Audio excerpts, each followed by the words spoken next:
probably the size. The flying armbar heard around the world. No. Hold this, I'm gonna get dressed.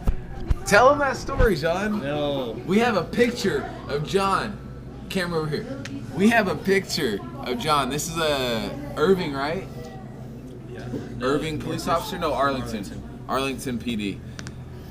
Came to do jiu-jitsu to help his ground game in case the need ever arises. He's going to tell you a great story about how we captured one of the greatest moments in history of him inverted, flying armbar, a mythical looking creature.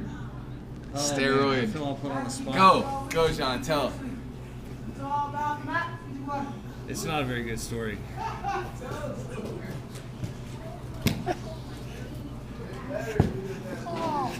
I pulled guard on a guy whose arms were as big around as my head.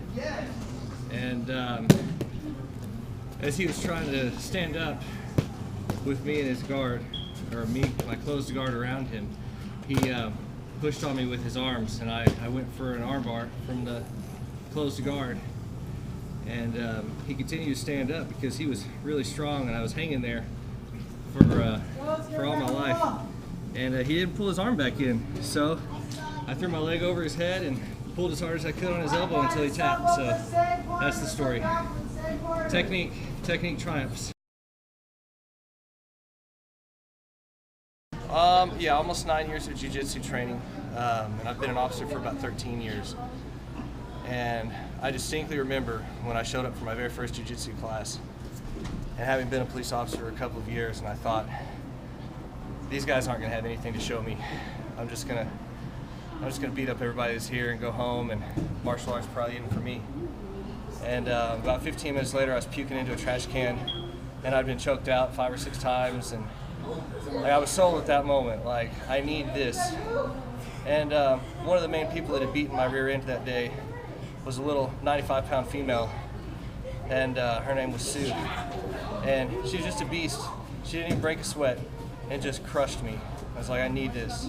Shout out Sue Osman if you're still out there. Black belt, female, awesome competitor on the scene. Awesome lady. Hope you get to see this. But we love you. Started training, and how does it affect you personally, and just outside of the gym is your patience and your character with other people. I don't have a reason anymore to be afraid of someone's attitude towards me. I'm only concerned about their actions towards me. And if their actions put me where I feel like I'm in jeopardy, I know how to control a situation to at least survive, and if not, win the day. And it's just made me probably a lot more patient person, a lot more slower to become angry. You know, a lot of times when people don't know what to do physically, they resort to posturing, and the pride, and that leads to anger, and leads to making bad decisions. In my profession, I don't believe that the law enforcement officer should be allowed that same ability to make a mistake that the normal human population. You got to be is. held to a higher standard. And we got to be held to a higher standard. For I sure. think jiu-jitsu has really prepared me for that. To be able to take anybody's bad attitude or anyone's bad day, and not only be able to talk them down from that situation, but if it should come to my safety in jeopardy, or someone else's safety in jeopardy, to feel like I have the abilities to defend myself without having to resort to deadly force immediately. So I love it.